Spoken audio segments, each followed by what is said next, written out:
Hello and welcome back.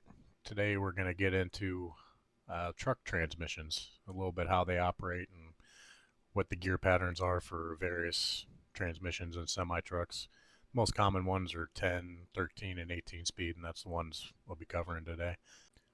So zooming in here, we got our splitter and our range selector. That's a little flappy thing right there. And that's designed to split the gearbox essentially in half so that every gear slot that you go into has two different possibilities of gears. So getting into our 10-speed shifting pattern, down to the left is gear 1, up middle 2, down middle 3, up right is 4, and then down right is 5. Now for 6 through 10, we're going to follow that same pattern with the range selector up. So we're going to go back over to first, which is now 6, go up 7th, 8, 9, and finally your highway gear 10.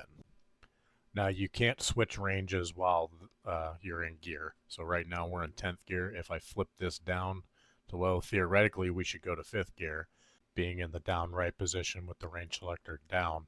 But since we didn't shift to neutral first, we'll stay in 10th until we do so. Now the low range gears, the 1 through 5 gears, are there to get you moving from a dead stop. With all that weight, a tremendous amount of force is needed to get the truck going. So when you get to the end of the low range in 5th gear, you're only going about 10 to 12 miles an hour. 6 through 10 on the high side will get you all the way to highway speed. Now switching over to the 18 speed. Just like the 10 speed, the gears are divided into two different ranges, high and low. Except now we introduce a splitter, which takes those two ranges and divides them even further into 4 gears per shifting position, as you can see here. Now I'll quickly go over the shifting sequence. We have low, low, low, high, 1 low, and 1 high. And this is all on the low range side. So 2 low, 2 high, 3 low, 3 high, and 4 low, 4 high. Now we're going to do the range selector up just like in the 10 speed. And we're going to go to 5 low. We're not going to go back to the original low position. We're going to skip right to middle up. Because that's, so we got 5 low, 5 high, 6 low, and 6 high, 7 low, 7 high, and finally the last gear, 8 low and 8 high. Now last but not least, before we get into the 18 speed, you have your reverse gears, which are always over to the left and up. Now you can split those two and you can go into high and reverse at 100 miles an hour, but generally not safe to do. Now the 13 speeds are almost exactly like the 18 speeds, except you can see on the low range where you can see the numbers in the black, those aren't split into two where they are on the 18 speed. Now I know there have been a lot of terms thrown out like low range splitter. Hopefully this will make it a little bit easier. So the range selector, which is right here, is the difference between the black areas and the white areas on any gear.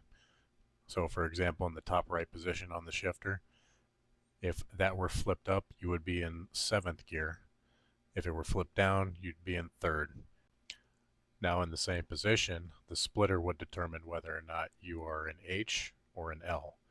With the splitter forward on the stick, you'd be in the H category of whatever gear you're in. For example, the 7th gear we were just talking about. So with the splitter forward, you would be in 7 high. With it backward or facing towards you, you'd be in 7 low.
Anyway, that's all I got. So thank you guys for watching. Thank you for subscribing. Hope this helps you out if you're ever looking to get your CDL. And I'll catch you later.